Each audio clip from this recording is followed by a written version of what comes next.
Hey, welcome everybody. Chris Petri here. Thanks for coming by once again. Hey, everyone, please subscribe. If you haven't subscribed to my channel, you're going to get videos every week. And once a week, we always put out a video here. And then also, not only that, we have over 200 videos on my YouTube channel. So you can go back and go through all my old videos. And if you see something you like, you can just try it out. I have numerous subject matter for watercolors in my YouTube channel. Again, if you haven't been there, please go check out my channel. Go back through all my old videos. There's some really great, fun stuff to do there. Work on some great compositions. There's a lot of interesting things there. Just a real, treasure trove of interesting videos. I've been on YouTube now for 2 years or more, so there's plenty of videos there. And so on this video, we're going to just have, we're going to do a small comp and we're going to do a wine bottle. So with this exercise, I hope to sort of put in the focus and in the spotlight the fact that we always talk about trying to get a lot of variation in our watercolors, warm and cool everywhere, lots of tonal value changes in our paintings when we can do so. So that goes to how we're setting up our still lifes. Let's say we're setting up something in our house and we're in our studio. Let's put a spotlight on it. Let's put like a desk lamp over our subject matter so that we have more dramatic lighting. So the more you can kind of put more excitement into your artwork, the better it's going to look.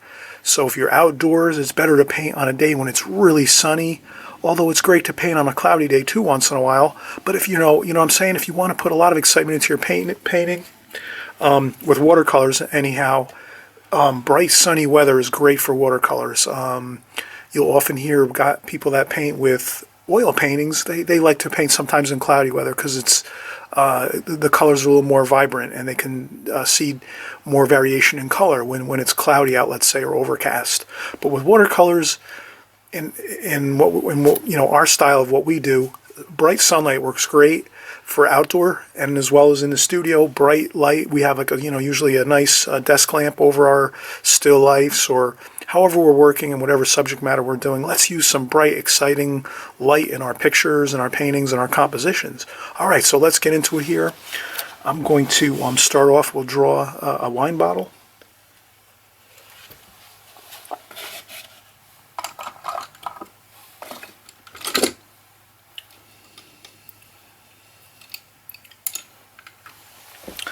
And I'm just going to use a simple pencil here.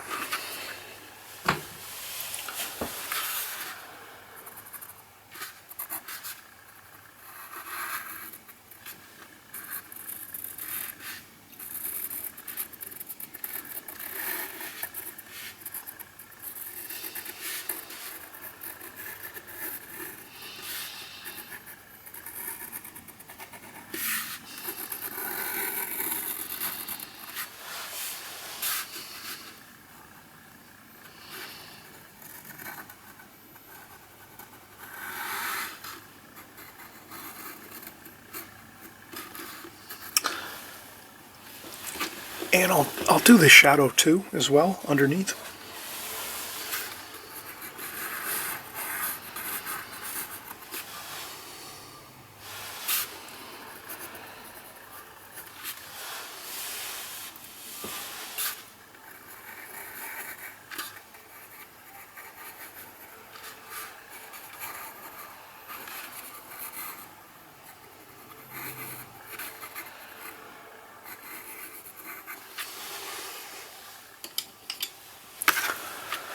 Okay, so now we did the sketch, the contour drawing, and as you can see, I just went around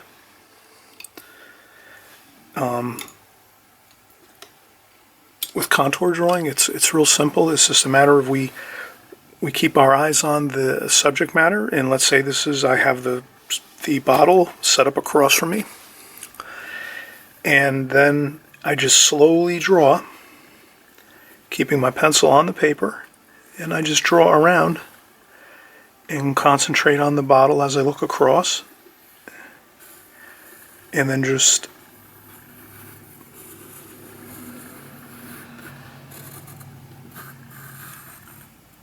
until we're completed. So it's really a simple process. So contour drawing is a great way to just be relaxed, have fun. This is preferable to maybe trying to, at times you'll see people, sometimes they try to sketch out things. Let me see if I can kind of practice.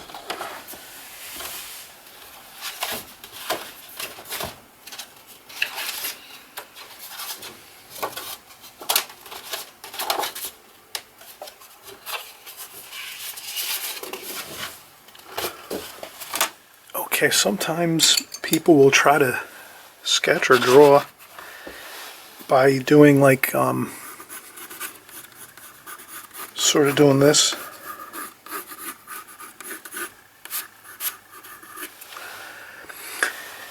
Now, doing this can be interesting. That's a style. That's definitely a style. A lot of people do that style of drawing. I notice maybe people that do oil paintings might do this with their brush, with their paintbrush first, to get an idea out on their canvas. But for watercolor painting and for our style and what we do here, we like to do the contour drawing style more than we would like to do that kind of sketchy look. And I use this technique a lot of times, sketching out things for ideas when I'm drawing and things. But when I do my either a composition or a finished painting, I like to do the contour drawing style. So that's more, going a little slower and capturing the details as we go, keeping the pencil on the paper.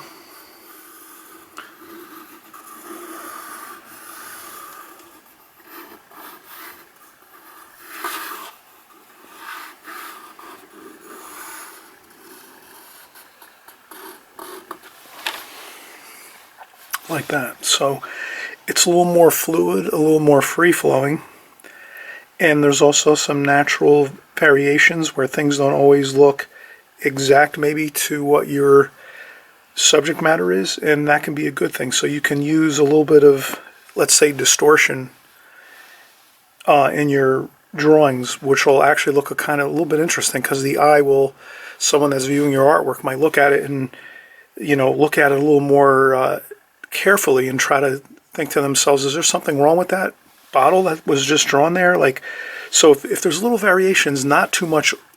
I mean, if it's totally outrageous as far as, a bottle that looks really, like a wine bottle that looks like this with just a small top on it, that's not really going to look like a wine bottle. So someone might say that doesn't look, well, what is, then it can be a problem with something like that. But if you have the drawing pretty close, but there is some variations to it, and it's not exactly perfect, it actually looks really good, because it kind of gets the viewer involved in looking at the painting or the drawing, and kind of just having an interesting dialogue with the painting and questioning it and saying, is that? Oh, that's a really interesting wine bottle. Oh, it's a little different on one side, and well, that's and they go around the painting looking at things and sort of. It makes it more interesting for the viewer, I should say. So that's just a little off the track thing we're talking about here as far as viewing artwork. But when we view artwork, it actually is very interesting. If it's not perfectly, if we try to do everything exactly perfect, that is a style, and there's a lot of great artists that can do that. They paint things so real, it almost looks like a photograph, and you almost can't tell if it's a painting or a photograph. That's really cool too. So it's really about your style, what you like. So, here on our channel, what we do here is, obviously we're trying to do things, in a way where we use a specific style. So contour drawing is our specific style, which is here. We want to get it pretty close to accurate, but if there's a few minor variations and things, it's okay. So it's not really like a mistake or anything like that. It's okay to be a little bit off on an angle, or, it's not a big deal. But we don't want to do the sketchy kind of thing like this, and we definitely want to be a lot more accurate than just having a mistake like this, like where if we're drawing a wine bottle, the top of the wine bottle goes up quite a bit like this with the top on it. So if we just made a wine bottle with a small top on it, we would know that's, you know, not correct whatsoever, and that would cause a problem with the painting. So let's kind of get back into it here. Here's our wine bottle, and we're going to paint it.